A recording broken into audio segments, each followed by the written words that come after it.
Rich Dad, Poor Dad, seeing what others miss. As he climbed into his pickup truck outside his convenience store, Rich Dad said, "Keep working, boys. But the sooner you forget about needing a paycheck, the easier your adult life will be. Keep using your brain work for free, and soon your mind will show your ways of making money far beyond that I could ever pay you. You will see the things that other people never see. Most people never see these opportunities because they are looking for money and security, so that it's all they get. The moment you see an opportunity, you will see them for the rest of your life. The moment you do that, I will teach you something else. Learn this, and you will avoid one of life's biggest traps. Mike and I picked up our things from the store and waved goodbye to Mrs. Martin. We went back to the park, to the same picnic bench, and spent several more hours thinking and talking. We spent the next week at school thinking and talking too. For 2 more weeks we kept thinking, talking and walking for free. At the end of the second Saturday, I was again saying goodbye to Mrs. Martin and looking at the comic book stand with a longing gaze. The hard thing about not even getting 30 cents every Saturday was that I didn't have any money to buy comic books. Suddenly, as Mrs. Martin said goodbye to Mike and me, I saw her do something I would never seen her do before.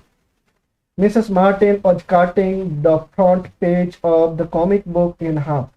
She kept the top half of the comic book cover and threw the rest of the book into a large cardboard box. When I asked her what she did with the comic books, she said, "I throw them away. I give the top half of the cover back to the comic book distributor for credit when he brings in the new comics. He's coming in an hour." Mike and I waited for an hour. Soon the distributor arrived and I asked him if we could have the comic books. To my delight, he said, "You can have them if you work for this store and do not resell them." Remember our old business partnership? Well, Mike and I revived it using a spare room.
Rich Dad, Poor Dad.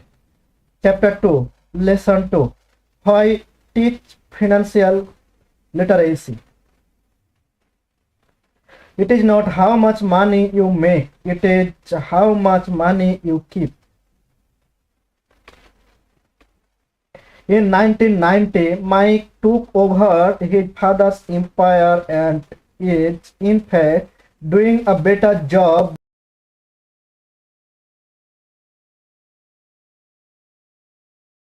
than his dad did. We see each other once or twice a year on the golf course. He and his wife are wealthier than you could imagine. Rich Dad's empire is in great hands, and Mike is now grooming his son to take his place, as his dad had groomed us. In 1994, I retired at the age of 47, and my wife came at 37. Retirement does not mean not working. For us, it means that barring unforeseen cataclysmic changes, we can work or not work, and our wealth grows automatically, staying ahead of inflation. Our assets are large enough to grow by themselves. It is like planting a tree. You water it for years, and then one day it doesn't need you anymore. Its roots are implanted deep enough. Then the tree provides shade for your enjoyment. Mike chose to run the Mike chose to run the empire, and I chose to retire. Whenever I speak to groups of people, they often ask what I would recommend that they do. How do I get started? Is there a book you would recommend? What should I do to prepare my children? What is your secret to success? How do I make millions? Whenever I hear one of these questions, I am reminded of the following story. The richest businessman.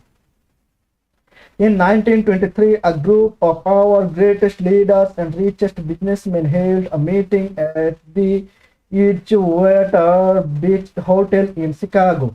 Among them were Charles Schwab, head of the largest independent steel company, Samuel Insull, president of the world's largest utility, Howard Hobson, head of the largest gas company,